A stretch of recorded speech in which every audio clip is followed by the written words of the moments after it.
Sejam todos bem-vindos em nome de Jesus. Abra sua Bíblia comigo no Evangelho de Lucas, no capítulo 24. Obrigado, Rose. Lucas 24, de 1 a 5. Glória a Deus. Quantos amam Jesus, irmãos? Você ama Jesus? Mais ou menos? E farinha de puba? Quantos amam Jesus? Diga amém. Diga glória a Deus. Nós estamos aqui por causa dele. A única razão de estarmos aqui é porque ele morreu, mas ele ressuscitou. E hoje nós estaremos dando sequência à série de mensagens que nós começamos no dia 9 de março. A nossa série de mensagens, o poder da entrega de Jesus. E hoje é a nossa sexta mensagem. Domingo que vem nós teremos a nossa cantata. Então vai ser uma breve mensagem só no final da cantata. Mas hoje eu gostaria de falar sobre a ressurreição de Cristo. Na verdade, hoje se comemora o Domingo de Ramos, que foi aquele domingo que Jesus entra pelas portas de Jerusalém. E a Bíblia diz que os seus discípulos, eles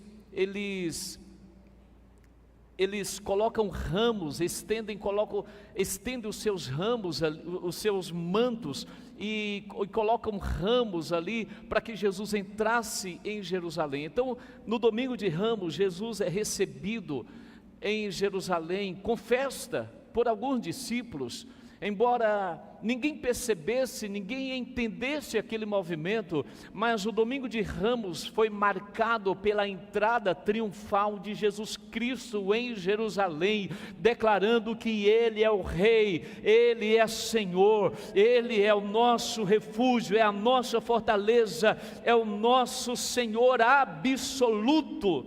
E naquele momento, naquele dia, Ele entra ali, cumprindo a profecia de Isaías, que o rei de Jerusalém, que o grande rei entraria pelas portas de Jerusalém. Embora o mundo não percebesse e não atentasse para aquele movimento, mas os discípulos compreenderam que eles estavam estendendo os seus mantos, colocando ramos ali para receber o rei que estava chegando. E Lucas 24 diz assim, vamos orar antes de lermos a palavra de Deus. Mesmo sentado, eu gostaria que você falasse com Ele, que você pedisse que Ele falasse contigo nesta noite. Eu não tenho o poder de levar esta palavra ao seu coração.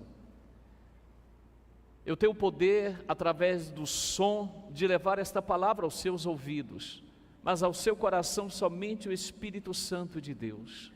Pai querido, nós oramos, pedimos, eu te peço nesta noite, que o Senhor se revele a cada um que aqui está, que o Senhor se revele, meu Deus, aquele que está aqui pela primeira vez, meu Deus, por aqueles que já são da casa, que o Senhor se revele, que a Tua palavra possa encontrar o mais profundo da nossa alma.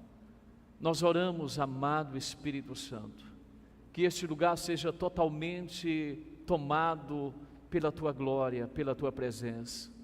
Não permita que nada aconteça fora da Tua vontade, que até as palavras que saírem da minha boca, ó Espírito Santo, sejam dadas pelo Senhor, e que Satanás nesta noite não traga distorção na palavra, mas que ela alcance o alvo em cada vida. É o que nós oramos e pedimos em nome de Jesus.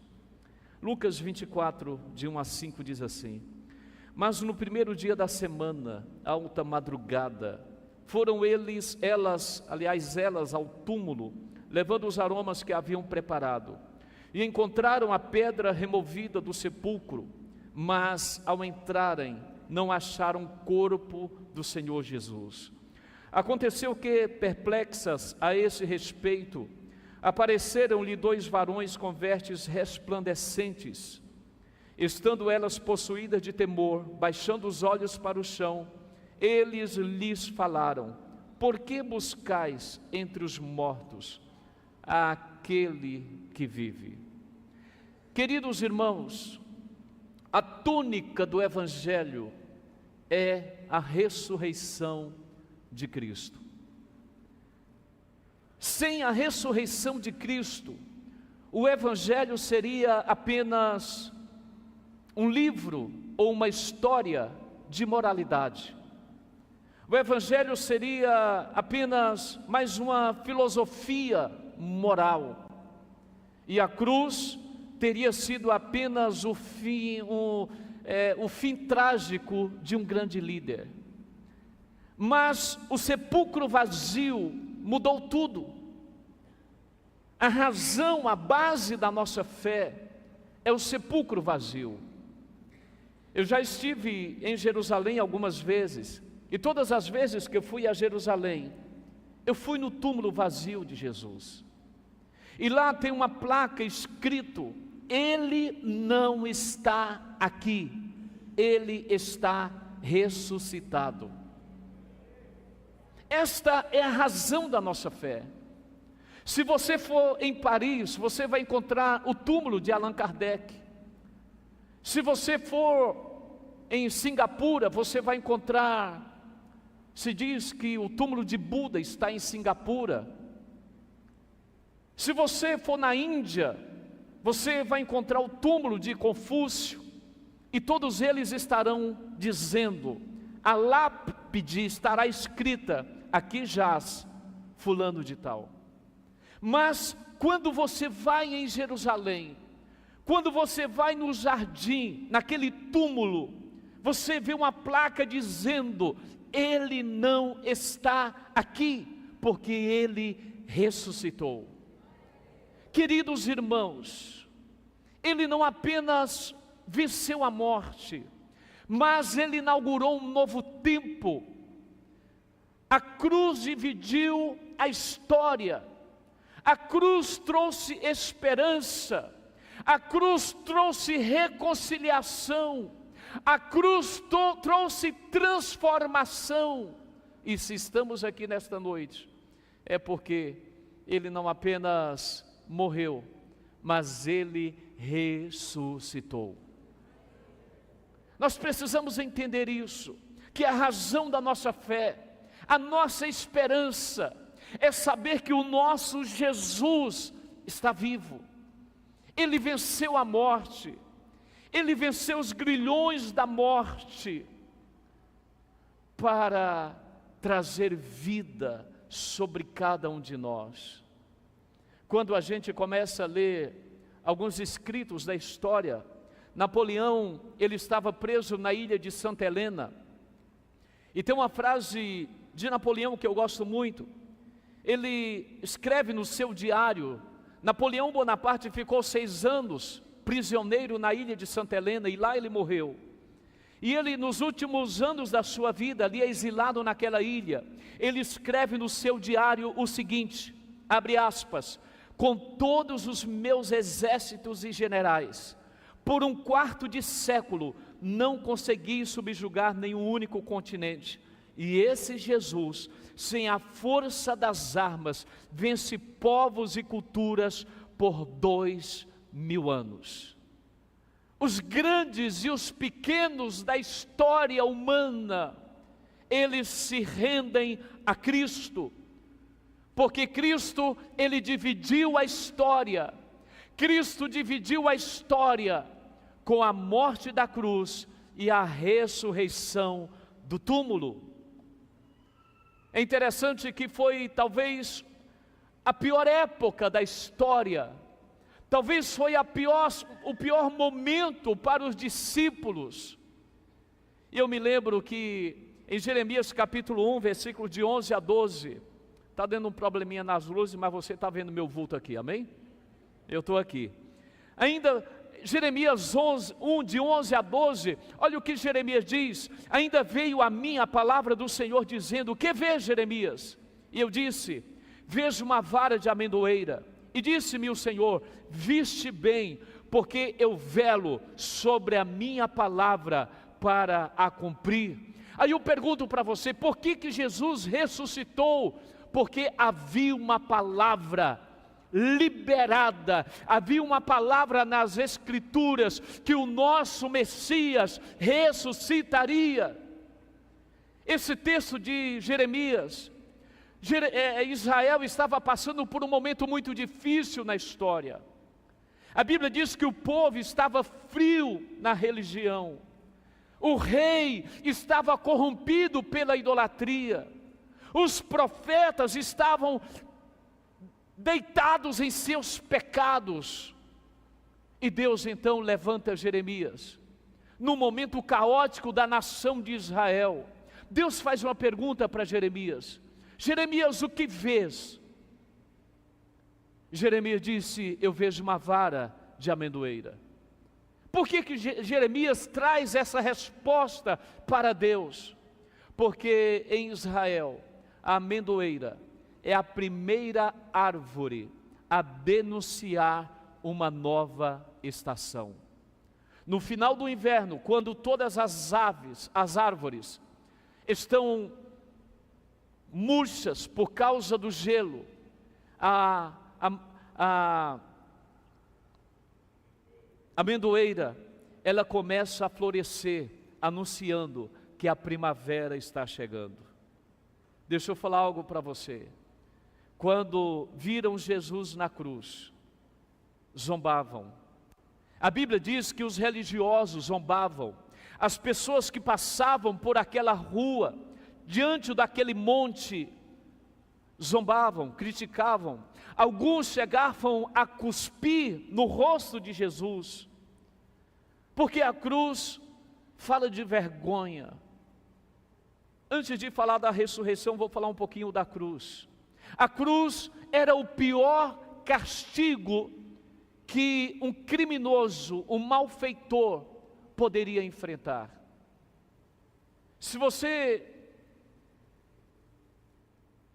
ler sobre a história, você vai ver que quatro séculos antes de Jesus, já era comum crucificar as pessoas. Já era comum a crucificação. Era a pior morte, era a pior vergonha que alguém poderia passar. Era uma morte lenta, era uma morte exposta para todos verem, porque o malfeitor na cruz, quem passava sabia, aquele ali cometeu o pior dos pecados, e ele está na cruz porque ele é um criminoso, ele é um malfeitor. Agora imagine comigo, meus irmãos, o Deus criador do universo, o Deus dono de toda glória, toda majestade, onde todos os exércitos do céu se dobram diante da sua grandeza. Mas a Bíblia diz, o apóstolo Paulo diz, que ele não usou o ser igual a Deus, mas ele despojou da sua glória, da sua majestade, e experimentou a morte, morte de cruz. Sabe por quê? Por causa de mim e de você. Por que criticavam? Por que zombavam? Por que cuspiam? Por que escarneciam dele? Porque ele estava ali no meu lugar e no seu lugar. A depravação total de toda a humanidade estava colocada em Cristo. A depravação de toda a humanidade estava posta sobre Cristo. A Bíblia diz que ele se torna maldito no nosso lugar. Como não amar um Deus desse? Como não servir um Deus que me amou, que me atraiu? Sabe por que a gente vive uma vida fria espiritualmente, sem compromisso, de qualquer jeito? Porque a gente ainda não entendeu do que Cristo nos salvou. A gente ainda não compreendeu, a mensagem da cruz ainda não entrou no nosso coração. Aí a gente vive uma vida cristã à margem daquilo que Deus quer para nós. Se a igreja entendesse, quando eu falo igreja, eu estou falando, generalizando, a igreja entendesse o sacrifício de Jesus, todos nós tomaríamos uma posição de viver uma vida de honra, de glória e de gratidão a Ele. Porque a morte da cruz, a morte da cruz era a pior morte que alguém poderia experimentar. Era uma morte exposta, para que todos soubessem que ali, naquele madeiro, estava o pior dos criminosos. E havia uma lei. Os cidadãos romanos não podiam ser crucificados, a não ser em caso de extrema traição. Cícero, que era um teólogo, um advogado, um orador, um filósofo da República Romana, ele diz assim, que a cruz é um castigo muitíssimo cruel e repugnante. Atar um cidadão romano é crime, chicoteá-lo é abominação, matá-lo é quase um ato de assassínio, crucificá-lo é o quê? Não há palavras que possam descrever ato tão horrível. Vai ser projetado um quadro aqui, eu não sei se você conhece esta pintura. Essa pintura chama-se A Sombra da Morte. A Sombra da Morte. Esse quadro representa, observe bem este quadro, ele representa o interior de uma carpintaria em Nazaré. Jesus, nu até a cintura, está em pé de um cavalete, está em pé ao lado de um cavalete de madeira sobre o qual colocou a serra. Seus olhos estão erguidos ao céu e seu olhar é de dor ou de êxtase, ou ambas as coisas. O sol da tarde, entretanto, entra pela porta aberta e lança na parede atrás dele, você pode observar, uma sombra em forma de cruz. A prateleira de ferramentas tem a aparência de uma trave. Essa trave horizontal sobre a qual suas mãos foram crucificadas. Esse quadro apresenta ao fundo as ferramentas que lembram os terríveis pregos e martelo. Se você observar no primeiro plano do lado esquerdo, uma mulher está ajoelhada entre as aspas de madeira e suas mãos descansam sobre um baú. Esse baú simbolizando as ricas dádivas dos magos. A gente não pode ver a face dessa mulher, pois ela está de costas, mas sabemos que é Maria. Ela parece como que assombrada, sobressaltada, com a sombra que está a se formar atrás de seu filho, essa sombra lançada na parede. A gente sabe que esse quadro é uma ideia fictícia, mas contudo é teologicamente uma grande verdade, porque desde a infância de Jesus, desde o seu nascimento à cruz, lança uma sombra sobre o seu futuro. A morte de Jesus se encontrava no centro da sua missão, e nós o sabemos muito bem. Jesus veio a este mundo para se entregar no meu e no seu lugar. Aí eu pergunto para você, será que não há gratidão no seu coração? Será que não há uma gratidão no teu peito? A gente cantou que a morte não pôde retê-lo na tumba. A tumba se abriu, o túmulo se abriu.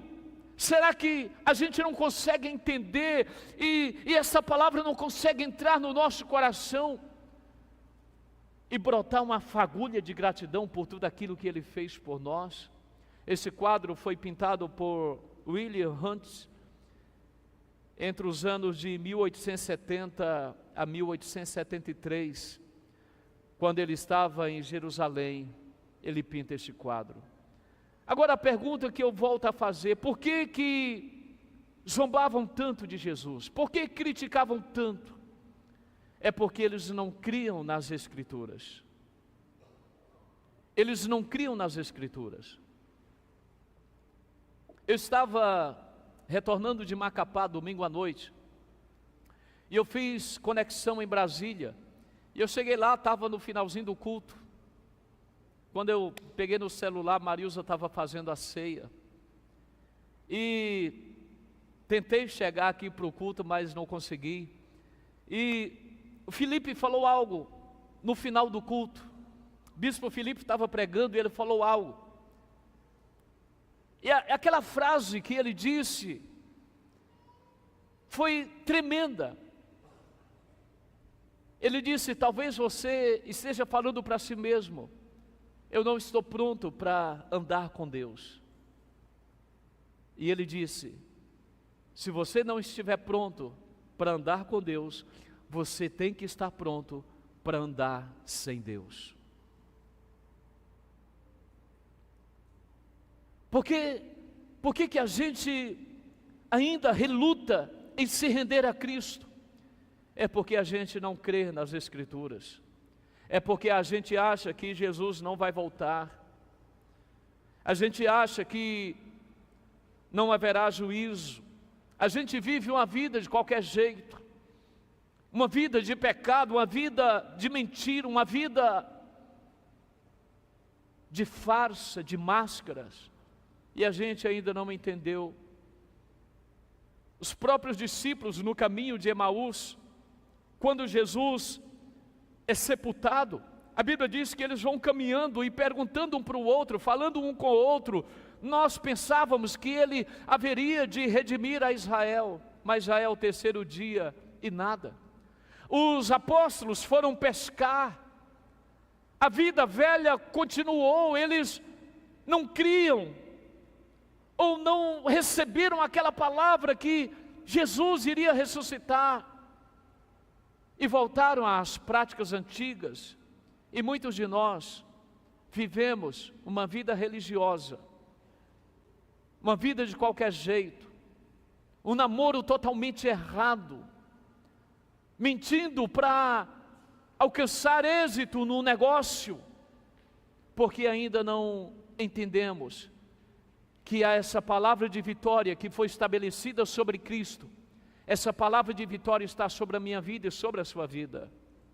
E nós temos que nos abraçar a esta palavra, porque esta palavra de vitória, da ressurreição, todo o Antigo Testamento apontava para o Messias que viria, que não veria o seu corpo, não veria a corrupção, mas ressuscitaria no terceiro dia.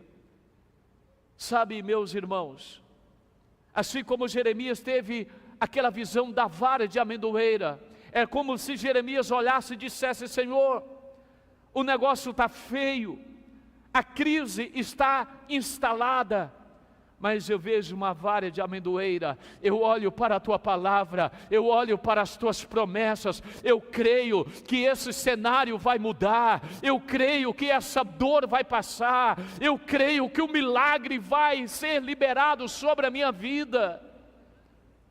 No pior dia da história veio a maior vitória, Cristo ressuscitou. Enquanto Satanás e seus demônios celebravam, ele foi ao Hades, ele foi ao inferno, e ele tomou as chaves da vida e da morte do diabo, para entregar à igreja, para entregar a mim e a você. Romanos 8, versículo 11, olha o que a palavra de Deus diz: se habita em vós, olha só, se habita em vós o Espírito daquele que ressuscitou a Jesus dentre os mortos, esse mesmo que ressuscitou a Cristo dentre os mortos, vivificará também o vosso corpo mortal por meio do seu Espírito que em vós habita. Quantos têm o Espírito de Deus? Diga aleluia, diga glória a Deus. O apóstolo Paulo está dizendo, irmãos, se habita em vocês o Espírito daquele que ressuscitou a Cristo, esse mesmo Espírito que ressuscitou Cristo, esse Espírito vivificará também o vosso corpo mortal por meio do seu Espírito que em vós habita. Há um tesouro dentro de você. Temos, porém, este tesouro em vasos de barro. Somos barro, mas dentro de nós há o Espírito daquele que ressuscitou a Cristo Jesus. Há o Espírito de Deus. O crente, ele não pode se deixar influenciar por esse mundo. Nós não podemos deixar que o mundo nos influencie. Ontem eu estava aqui com os jovens, tem algum jovem aí? Ontem eu estava aqui com eles, a gente que é jovem, né? A gente está no meio dos jovens. E eu estava ministrando para eles, falando justamente isso. Que nós não podemos deixar sermos influenciados pelo mundo. Tem uma frase de A.W. Tozer que eu gosto muito, ele diz: a cada dia que passa, nós nos tornamos parecidos com aquilo que amamos. Agora a grande pergunta, o que nós temos amado? O que tem te influenciado? O que tem chamado a sua atenção? O que tem atraído o teu olhar? Será que a beleza de Cristo tem sido suficiente para você? Será que a morte e ressurreição de Cristo e esse entendimento dentro de você, será que é suficiente para você se apaixonar por Jesus? Será que isso é o bastante para você ficar fascinado por Cristo? Ah, queridos, Deus está levantando uma geração de apaixonados por Cristo. Deus está levantando uma geração daqueles que estarão fascinados por Jesus. É tudo o que nós temos é Cristo. É tudo o que nós temos é Cristo. Ele é a resposta final. Ele é o grande milagre da tua vida. Ele é a tua esperança. Ele é tudo que você tem. 1 Coríntios 15, 55 a 57, o apóstolo Paulo faz uma pergunta: onde está, ó morte, a tua vitória? Onde está, ó morte, o seu aguilhão? O aguilhão da morte é o pecado, e o poder do pecado é a lei, mas graças a Deus que nos dá a vitória por meio de nosso Senhor Jesus Cristo. Onde está, ó morte, a tua vitória? Onde está, ó morte, o teu aguilhão? A cada dia que passa, nós precisamos nos apaixonar mais por Cristo, querido. A igreja, a única função da igreja é apontar Jesus para o perdido. A minha única função aqui, como seu pastor, é apontar Cristo, é falar: Jesus é a tua esperança, Jesus é tudo o que você tem, Jesus é o teu maior tesouro, Jesus é a tua vida. Sabe qual é a minha oração? É que nós sejamos uma igreja apaixonada por Cristo, uma igreja cheia de gratidão por Jesus, porque isso implica ou significa que a vida cristã não é saber a respeito de Jesus, mas conhecer Jesus. A gente canta canções dizendo: eu quero te conhecer, eu quero te conhecer, eu quero te conhecer. Quer conhecer a Cristo? Abra sua Bíblia. Quer conhecer a Cristo? Leia a sua Bíblia. As Escrituras revelam Cristo. As Escrituras revelam Jesus. Quer conhecer Cristo? Leia a sua Bíblia. Leia as Escrituras. Você encontrará o maior tesouro que a tua alma deseja. Você encontrará a maior vitória que foi trazida sobre a terra, que foi a ressurreição de Cristo. Samuel Whitefield, ele diz que igreja não é uma reunião de pessoas que conhecem, buscam informação sobre Deus. A igreja é um povo sendo transformado à sua imagem. E a pergunta que eu gostaria de fazer: o que você tem visto? O que você tem contemplado? Para onde você tem olhado? O que você tem buscado como filho de Deus? O que você tem buscado como regenerado pelo Espírito Santo? Será que estamos buscando verdadeiramente o Senhor? Sabe qual é o grande problema da igreja do século 21, irmãos? O grande problema é que temos feito de Jesus um meio. Eu vou para Cristo porque eu quero alcançar algo. Eu vou para Cristo porque eu quero ser feliz em tal área. Eu vou para Cristo e fazemos de Cristo o meio. Cristo é o fim. Cristo é a nossa única esperança. Cristo é o nosso único banquete da alma. John Piper diz que no fim das contas, nós não nos satisfaremos pelas dádivas de Deus, mas a nossa alma se banqueterá, a nossa alma, ela se fascinará, e ela será satisfeita apenas pela presença do Senhor.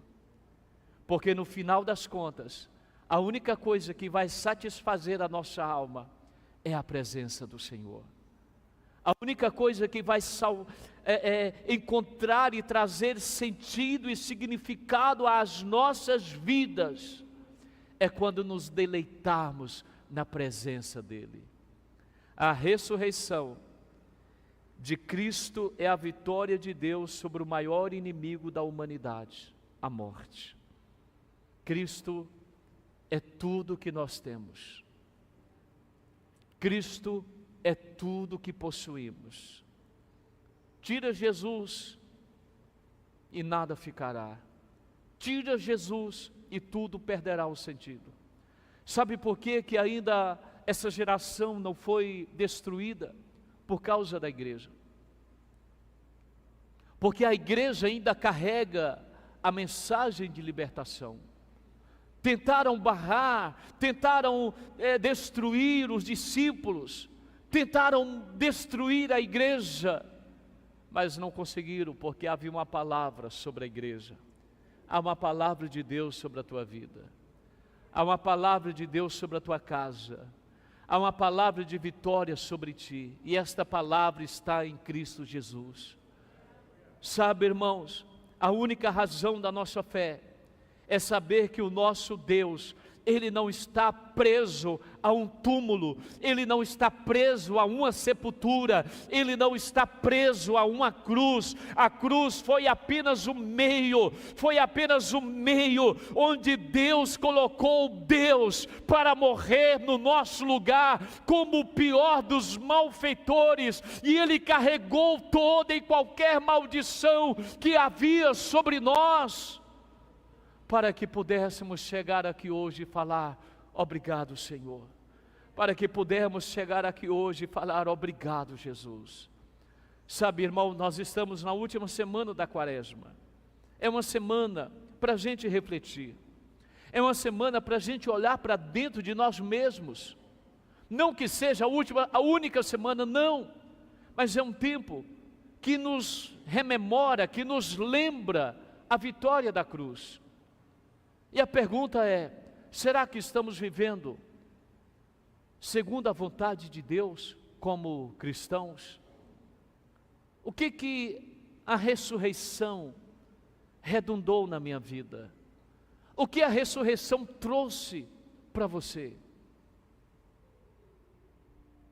O que a ressurreição de Cristo significa para você?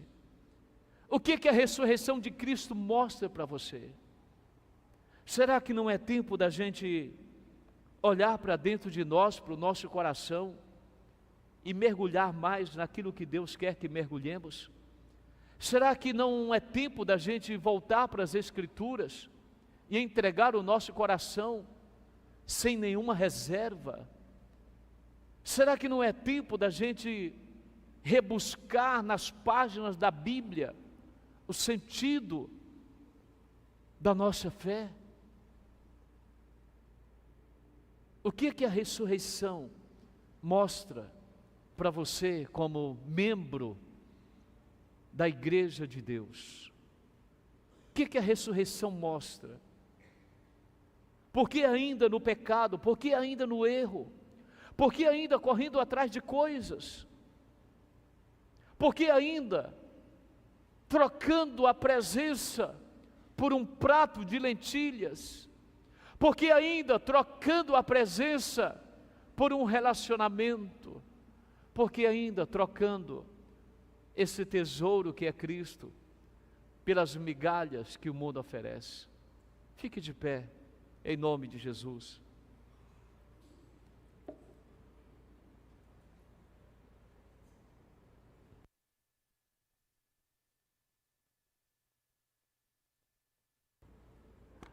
A pergunta que eu gostaria de fazer: você não está preparado para andar com Deus?